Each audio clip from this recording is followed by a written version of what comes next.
Bonjour tout le monde. Donc là c'est un premier reportage que je fais dans un orphelinat en Ukraine. Donc comme vous voyez, donc l'état est comme très bien, très bien. Donc tout est bien entretenu. Euh, il y a des problèmes techniques un tout petit peu, mais en règle générale, donc les terrains des jeux est vraiment bien. Ça c'est la directrice.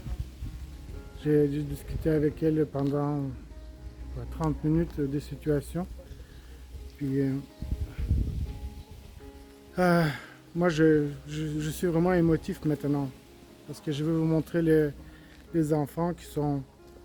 il y a des enfants qui sont lourdement handicapés ici, les orphelins. Euh, donc ben, tenez bon parce que c'est vraiment troublant, hein. Il y a un enfant de 8 ans qui vit avec une nourriture artificielle, donc par sonde, tous les 3 heures, et il nourrit par sonde. Donc lui, il a une corps d'un enfant de peut-être 2 ans, déjà les 8 ans. Donc moi, maintenant, je vais arrêter de parler, donc, parce que et les midis, les enfants dorment. Donc, mais c'est vraiment, c'est très difficile à voir.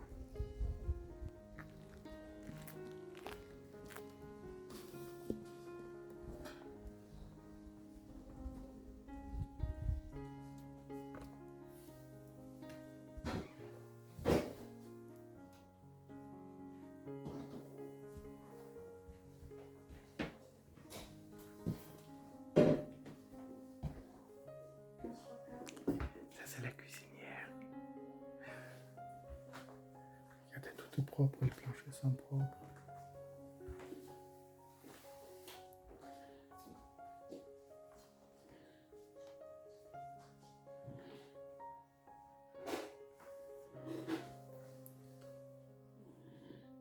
Ça, c'est un enfant de 8 ans, avec les sondes, nourri avec les sondes. Il ne peut pas bouger. En fait, il n'est pas capable de bouger, il n'est pas capable de se nourrir, vraiment lourdement. Ça, c'est un petit enfant avec euh, un problème cérébral, donc il ne bouge pas non plus. Elle est pareil.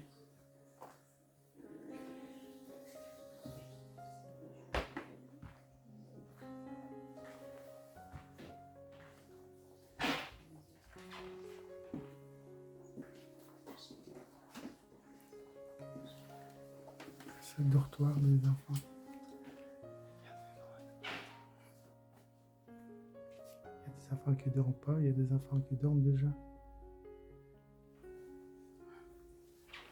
Donc chaque dollar que vous donnez, c'est pour nourrir ces petits gamins.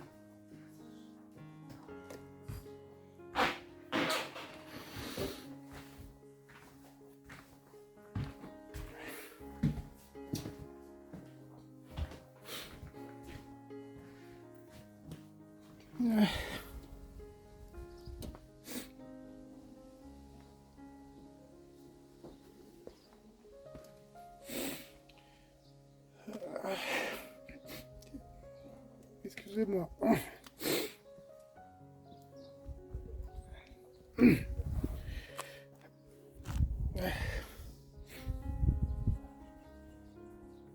C'est ça. Si eux, ils étaient déjà abandonnés une fois par leurs parents biologiques, parce qu'ils sont tous étaient abandonnés. Je comprends le petit gars qui est pas capable de se nourrir lui-même, donc ça prenait les services adéquats, mais les autres ils sont en pleine santé. Et cet orphelinat-là, il va recevoir 50 enfants supplémentaires dans quelques jours. Des enfants qui viennent de Lugansk et de Donetsk. Euh, donc eux, ils ont, Madame la directrice m'a parlé qu'ils ont une installation de gaz à moderniser. Donc ils ont besoin 120 000 grivnes Donc, parce qu'ils ont déjà pu collecter 70 000. Ça prend de l'aide, c'est à peu près 3 600 $ en fait qu'on a besoin pour cet orphelinat-là. Il va me faire une lettre avec une demande au nom de notre organisation. Je commencerai peut-être demander des collectes juste pour ces installations-là parce qu'ils ont une date limite pour le mois d'août de cette année.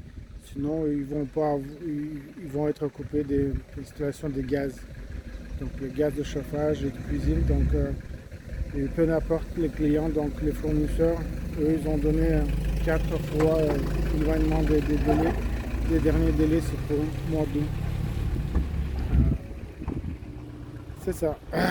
Ça, c'est un premier orphelinat que j'ai visité. Puis, bon, m'excusez pour ma réaction. Euh, quand vous êtes là puis vous les regardez, c'est difficile à supporter. En fait. Parce qu'à leur place, pourraient être nos enfants aussi. Ah, merci beaucoup. C'est dans les régions de Jytomyr qui étaient bombardées samedi avec 24 ou 30 missiles de croisière. Donc la directrice, elle disait que il craignait qu'il y ait un obus qui va tomber pas loin, donc pour effrayer davantage les orphelins. Et au début du conflit, ils se mettaient dans une cave ici. Même les enfants qui étaient immobiles, ils devaient les amener dans les caves pour échapper au bombardement. Mais jamais tombé là, heureusement. Dieu les protège. Merci beaucoup.